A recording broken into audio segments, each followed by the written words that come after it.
5개의 질문 시리즈 오늘 두 번째 시간입니다. 오늘의 질문은 사마리아 여인의 질문입니다. 그런 말 들어보셨죠? 사연이 없는 사람이 없다. 제가 가끔 TV를 잘 보지는 않지만 가끔 이렇게 보는 프로그램 하나가 오은영의 금쪽 상담실이라고 하는 프로그램이 있어요. 보신 분들도 많이 계시죠?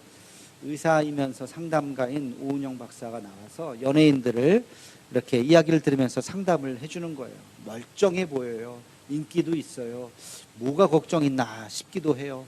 근데 그런 분들이 나와서 하나하나 이야기를 쏟아내 보면 참 눈물도 나고, 아유, 저분이 저런 일도 있었구나. 가슴 아픈 사연들이 많이 있고, 그것이 또 지금의 자기를 발목을 잡고 괴롭히기도 하고 대인기피증도 생기고 활동도 하지 못하게 만들고 그런 이유가 되기도 하더라고요. 오은영 박사님의 상담하는 모습을 옆에서 이렇게 TV로 보다 보면 몇 가지 패턴이 있어요. 뭐냐면 과거의 스토리를 항상 물어보시더라고요. 지금의 문제가 있는데 이런 질문을 하세요. 당신의 부모님은 어떤 분이셨어요? 그리고 당신의 어린 시절 이야기를 듣고 싶어요. 어렸을 때 이야기, 또 부모님으로부터 받은 그 영향들, 그 이야기를 쏟아 놓다 보면 바로 거기에 핵심이 있었던 거예요. 지금의 그 문제는 여기에서부터 시작된 문제입니다 하면서 이야기들을 쭉 풀어주더라고요. 우리가 살면서 과거로부터 알지 못했던 어느 한 시점에 실타래가 꼬이는 거예요. 그거를 알 수도 있고 모를 수도 있고, 그게 세월이 지나가면서 나를 굉장히 괴롭히기도 하고 어느 순간 나의 큰 두려움으로 내 앞에 있기도 하는 것입니다. 어느 수필가가 이런 말을 했어요. 우리 안에 두 마리의 사자가 있다. 하나는 나에게 두려움을 주는 사자요, 또 하나는 나를 용맹스럽게 만들어주는 사자다. 어느 사자가 이겨야 되겠습니까? 나를 용맹스럽게 만들어주는 사자가 이겨야 되는데, 나에게 두려움을 주는 사자가 이기면 자기는 점점점 의기소침해지는 거예요. 우리 안에 두려움이 점점점 더 커지는 거예요. 자신감이 없어지고 외롭고 대인기피증이 생기고 사람들 만나는 것이 싫고 결국엔 우울증에 빠지고 공황장애가 오고, 그래서 그 결말이 굉장히 비참해지게 되는 것이죠. 이 두려움을 이겨내지 못하면 어느 순간 우리는 마음에 병을 얻게 되는 것입니다. 우리가 살면서 이런 두려움에 져서는 안 되고 우리에게 용기를 주는 그 사자가 승리하는 우리 모두가 되기를 주님의 이름으로 축원합니다. 오늘 말씀에 보면 한 여인이 등장합니다. 이 여인이 두려움의 사자에 사로잡혀 있었던 여인이었어요. 근데 이 여인이 예수님을 만납니다. 예수님을 만나면서 예수님께서 그 두려움에서부터 자유를 주시고 해방을 할 수 있도록 예수님께서 그에게 놀라운 은혜를 베풀어 주는 장면이 나옵니다. 자, 이 여인은 어떤 여인이었는가? 우리 함께 같이 15절 말씀을 같이 읽겠습니다. 시작.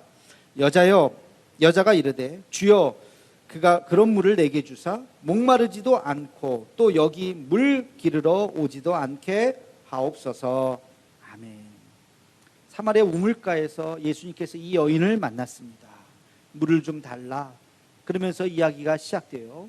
그러면서 예수님께서 하시는 말씀이, 내가 누군지를 알았다면 당신이 나에게 물을 달라고 했을 것이다. 내가 주는 물은 영원히 목마르지 않는 물이 될 것이다.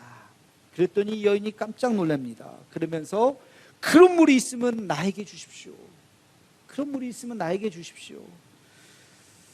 이 예수님께서 이 여인을 보시면서 무엇을 느꼈을까요? 다시는 내가 여기 물 기르러 오지 않게 해 주십시오. 이 말은 뭐예요? 내가 사람들을 만나는 것이 싫습니다.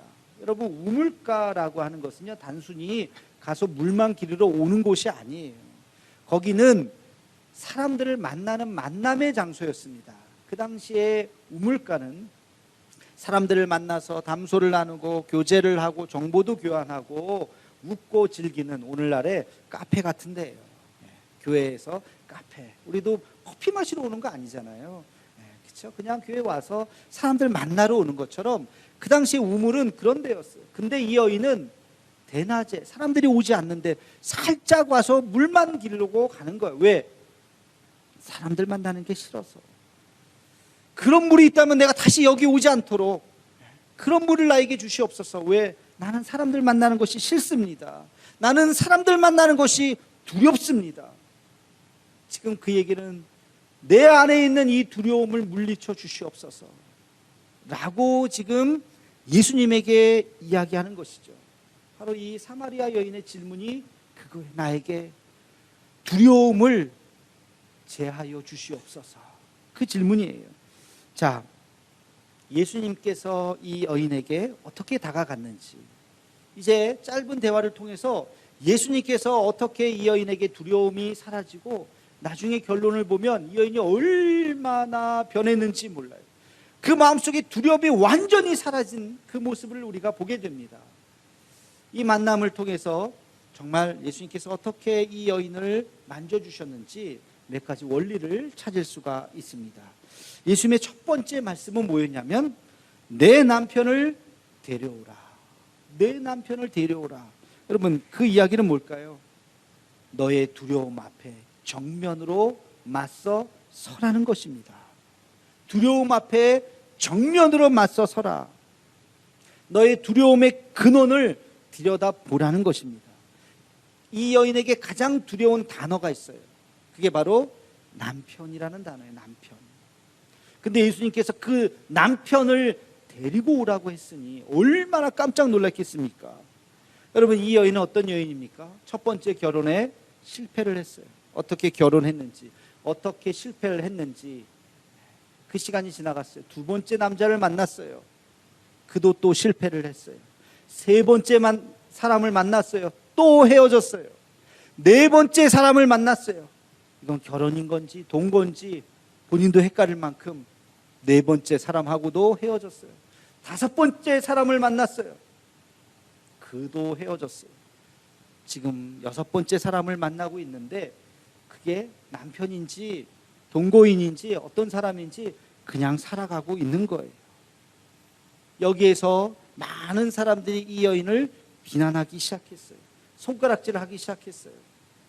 어디서부터 내 인생이 꼬이게 되었는가? 자기도 잘 기억나지 않아. 현실은 너무나도 어려운 거예요. 여러분, 우리도 그렇습니다. 실패와 절망의 순간이 있어요. 그 순간이 언제부터 시작됐는지 몰라요. 근데 지금 현실은 너무나도 힘들어요. 자녀와의 관계, 부부와의 관계, 이웃과의 관계, 내 삶이 어디서부터 이게 잘못돼 갖고 여기까지 왔는지. 그러나 그것이 무엇이든지 간에 절망하지 말고 포기하지 말고 그 부끄러움 앞에 서라는 것입니다. 그 두려움 앞에 서라는 것이에요.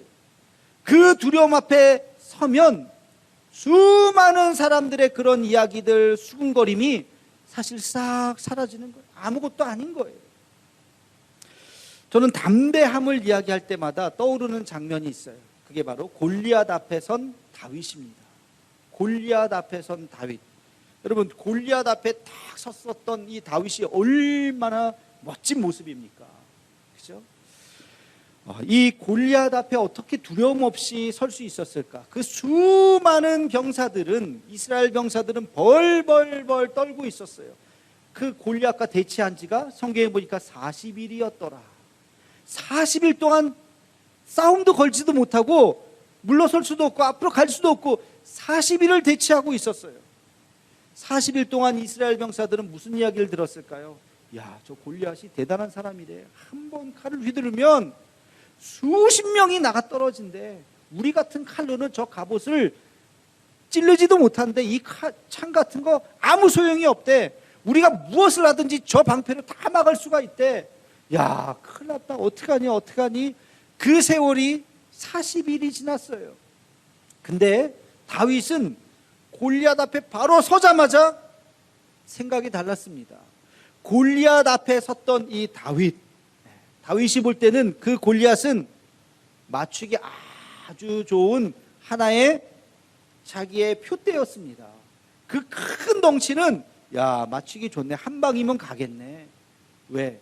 다윗은 그 수많은 사람들의 이야기, 소문, 그거를 하나도 듣지 못했거든요. 그날 처음 만났어요. 아버지가 도시락 가지고 가라 해서 도시락 가져갔다가 골리앗을 처음 본 거예요. 골리앗이 저런 욕설을 하는 것을 보면서 아니 어떻게 만군의 여호와 하나님을 저렇게 욕되게 할 수 있는가? 내가 여호와의 하나님의 이름으로 너에게 달려간다. 그 물맷돌로 한 방에 쓰러뜨리게 되었던 것입니다. 다윗은 그런 수많은 사람들의 이야기를 듣지 않았던 것이에요. 여러분, 두려움을 물리치는 해답은 의외로 간단합니다. 다른 사람의 시선에서 자유로우면 돼요. 사람들의 소문, 수군거림 아무것도 아니에요. 그거 아무것도 아니에요. 안 들으면 돼요. 다 그거 잠재울 수 있는 거예요.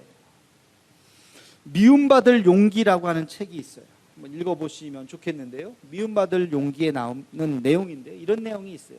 10사람이 있다면 그 중에 한 사람은 당신을 비판하는 사람일 것이요, 그 중에 2사람은 당신을 사랑하고 지지해주는 사람일 것이요, 나머지 7명은 이도 저도 아닌 사람일 것이다.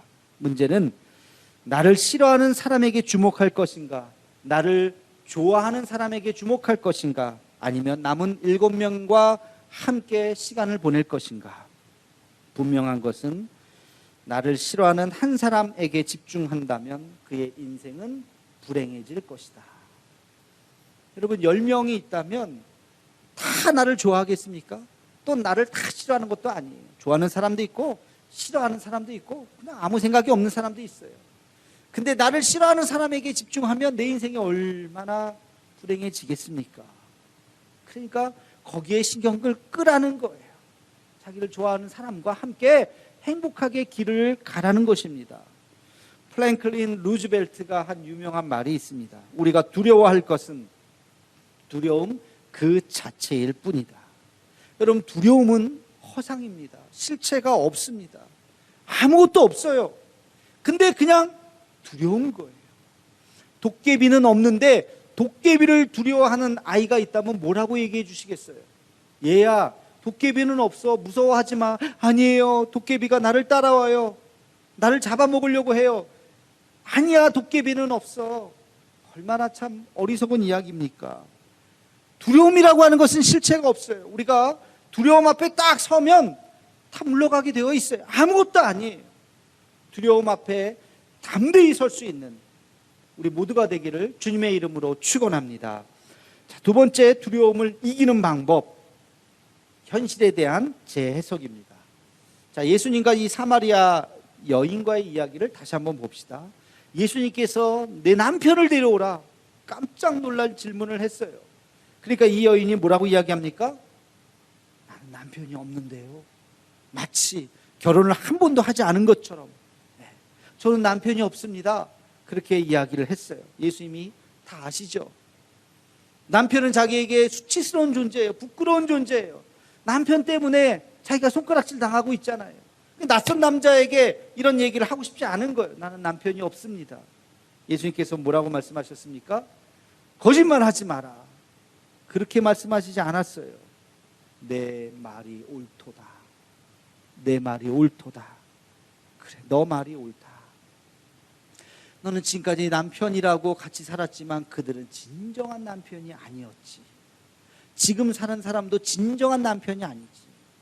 너가 마음을 주고 남편이라고 말할 수 있는 사람은 지금까지 아무도 없었다. 그래, 너 말이 맞다. 예수님께서 그 말을, 그의 마음을 위로해 주었던 것입니다. 여러분, 똑같은 장면이었는데 예수님께서 그를 위로해 주는 모습을 보게 됩니다. 여러분, 이것은 현실에 대한 재해석이에요. 현실에 대한 긍정의 재해석. 우리 현실은 어려울 수 있어요. 그러나 우리의 그 현실을 보면서 긍정의 재해석을 해야 돼요. 제가 생각나는 말 중에 긍정의 재해석을 가장 잘한 말이 뭐냐면, 우리는 늙어가는 것이 아니라 그 다음 뭐예요? 익어가는 것입니다. 많이 들어보셨죠? 사실은 우리가 나이 들어가면서 늙어가는 거잖아요. 주름이 늘어나잖아요. 몸이 예전같이 않잖아요. 근데 늙어가는 것이 아니라 뭐라고요? 익어간다고요. 더 성숙해진다고요. 더 우리는 더 성장하고 있다고요. 여러분, 설 익은 게 좋아요? 잘 익은 게 좋아요? 잘 익은 거를 먹어야죠. 그러니까 그렇지, 나이 들어간다고 하는 것은 더 성장하고 더 성숙해지는 것이구나 라고 생각하면 나이 드는 게 좋아요, 안 좋아요? 그래도 별로 안 좋아요. 그러시죠. 여러분, 나이 드는 걸 받아들이세요. 우리 더 성장하는, 더 성숙해지는 걸 하나님 안에서. 이런 똑같이 우리가 현상을 보지만 그렇게 재해석을 한다면, 아, 그래, 나이 들어가는 건 멋있네, 나이 들어가는 건 복이네, 머리가 희끗희끗해지는 거 면류관이네, 우리가 그렇게 생각할 수가 있는 거죠. 이게 긍정의 해석하기, 긍정의 해석하기. 세계 최초로 히말라야 8,000m 16개 봉우리를 완좌하신 분이 있어요. 다 완등하신 분. 그 사람이 바로 우리나라 사람인 엄홍길 대장입니다. 그가 16개 봉우리를 세계 최초로 다 8,000m 이상을, 근데 그가 한 번에 하나씩 탁 해서 16번 만에 다 그 산을 다 올랐을까요? 아니요. 38번을 등정을 했습니다. 38번을 등정했는데 겨우 16번 완등을 한 거예요. 반타작도 안 되는 거예요. 그 중에 안나푸르나를 올랐을 때는 4번의 실패를 했어요. 5번째 올랐어요. 실패를 했을 때 동료들이 목숨을 잃어버렸습니다. 만약에 그런 상황에서 같이 갔던 동료들이 목숨을 잃었구나, 포기해야지, 내 한계는 여긴가 보다 라고 주저앉았었다면 그는 16좌를 다 오르지 못했을 것입니다. 그러나 그런 실패의 순간에서도 실패가 아니다, 이것은 완성을 위한 하나의 과정이다. 그 과정, 38번의 과정을 통해서 드디어 16번 모든 것을 다 정상을 밟았던 것입니다. 여러분, 실패라고 이야기하기 전에 아니지, 실패가 아니라 뭐라고요? 과정이지, 과정이지. 그렇게 해석한다면 이게 긍정의 해석하기예요. 그렇다면 우리가 다시 도전할 수 있어요. 다시 한 번 더 도전할 수 있어요. 여기가 끝이 아니라는 거예요. 한 번 더 도전할 수가 있는 것이죠. 고통이 올 때 욥은 뭐라고 얘기합니까? 이 고통이 뭐라고 해석했어요?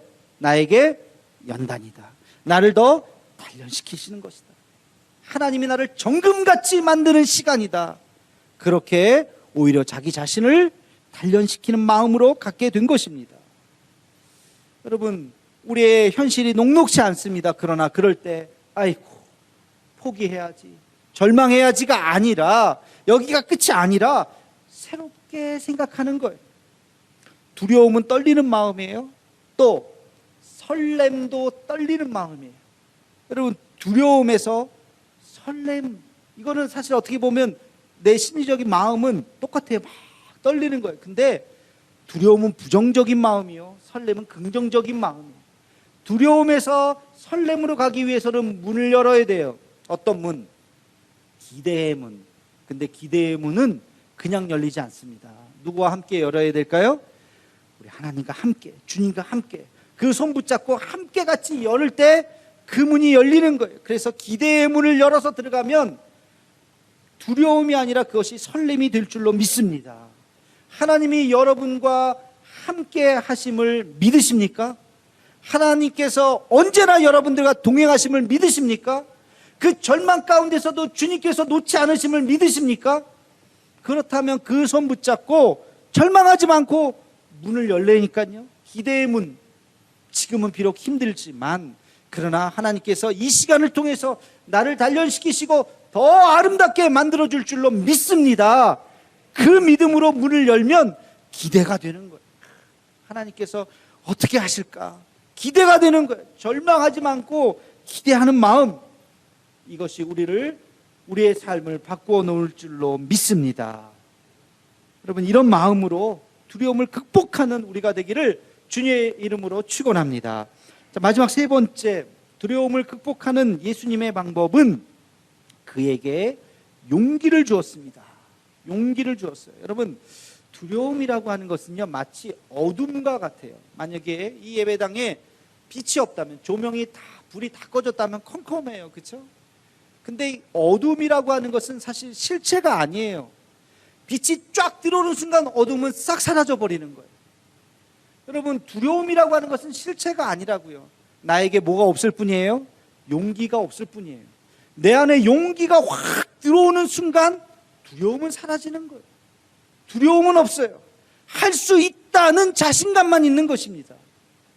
예수님과 이야기를 나누었던 사마리아 여인, 의기소침하고 사람 눈치 보고 몰래 살았던 이 여인이 예수님을 만났습니다. 대화를 나눴습니다. 그 가운데 믿음의 확신이 왔어요. 저분은 보통 사람이 아니네. 하나님의 아들이네. 메시아네. 그 믿음의 확신이 온 순간 어떻게 되었습니까? 여러분 요한복음 4장 28절에서 30절까지 말씀을 함께 읽겠습니다. 시작. 여자가 물동이를 버려두고 동네로 들어가서 사람들에게 이르되 내가 행한 모든 일을 내게 말한 사람을 와서 보라. 이는 그리스도가 아니냐 하니 그들이 동네에서 나와 예수께로 오더라. 아멘. 사람들의 눈치를 봤던 이 여인이 사람들에게 달려가면서 나와보세요, 나와보세요. 내가 그리스도를 만났습니다. 메시아를 만났습니다. 그 마음속에 두려움이라고는 눈꼽만큼도 찾아볼 수 없을 마음으로 변해버렸어요. 이 여인에게 두려움이 어디 있습니까? 사람들을 찾아갔던 사람으로 변하게 되었던 것입니다. 여러분, 모세를 생각해 보시기 바랍니다. 하나님께서 모세를 부르셨을 때 가라 그랬을 때 저보고 가라고요? 아이고, 내 나이를 보세요. 내 몸을 보세요. 나는 아프고 병들고 연약하고 나이도 많고 능력도 없고 말도 못하고 내가 어떻게 이집트의 왕 앞에 섭니까? 내가 바로 앞에 섭니까? 난 못합니다. 두려움에 떨고 있었죠. 그럴 때 하나님께서 모세에게 가라. 내가 너와 함께 할 것이다. 그러면서 무엇을 주십니까? 지팡이를 주죠. 이 지팡이를 붙들어라. 이것이 나의 능력이 되고 너의 능력이 될 것이다. 그 지팡이를 딱 쥐는 순간 모세에게는 용기가 생겼어요. 그래서 바로 왕 앞에 서게 되었습니다. 홍해를 갈랐습니다. 반석을 쳐서 물이 나오게 했습니다. 광야를 가로질렀습니다. 전쟁에서 승리했습니다. 40년을 그 모세의 지팡이와 함께 승리할 수 있었던 것이죠. 여러분, 그 두려움을 떨쳐버릴 수 있었던 거예요. 여호수아는 어떻습니까? 모세의 시대가 지나가고 어린 여호수아가 이스라엘의 지도자가 되었습니다. 첫 번째 여리고성 앞에 섰습니다. 이 큰 성을 전쟁도 제대로 해보지 못한 우리가 이것을 어떻게 물리칠 수 있을까? 하나님 앞에 간절한 마음으로 기도했습니다. 그래서 하나님께서 그에게 주신 음성이 있죠. 여호수아서 1장 9절 말씀 우리 함께 읽겠습니다. 시작. 내가 내게 명령한 것이 아니냐. 강하고 담대하라. 두려워하지 말며 놀라지 말라. 내가 어디로 가든지 내 하나님 여호와가 너와 함께 하느니라 하시니라. 아멘. 강하고 담대하라. 두려워하지 말라. 하나님께서 여호수아에게 주신 말씀이에요. 그 말씀 붙잡고 여호수아는 한평생 전쟁하며 단 한 번도 지지 않았습니다. 하나님이 나와 함께 하신다는 그 믿음으로 두려움을 떨쳐버리고 위대한 이스라엘의 지도자가 될 수 있었던 것이죠. 여러분, 하나님이 나와 함께 하신다는 것을 믿는다면 어떤 어려움도, 어떤 절망도, 어떤 두려움도 이겨낼 수 있는 줄로 믿습니다. 살아가면서 우리는 때때로 어려움에 빠져요. 지금도 여러 가지 뉴스들을 볼 때마다 코로나 이후에 인플레이션이다, 전쟁의 위협이다, 미사일을 쏘아야 된다, 여러 가지 물가가 높아간다, 그러면서 좋지 않은 뉴스들을 계속 들을 때 우리 안에 두려움이 생기죠. 어떻게 살아가야 하나. 그러나 그거 다 실체가 없습니다. 주님이 나와 함께 하신다는 그 믿음을 가지고 여러분 두려움 앞에 딱 서면 그 모든 소문들을 다 잠재하고 아무것도 아니에요. 하나님이 나와 함께 하실 줄로 믿습니다. 나를 강하게 하실 줄로 믿습니다. 이 믿음 가지고 우리가 이 광야길을 승리할 수 있는 저와 여러분의 삶이 되기를 주님의 이름으로 축원합니다.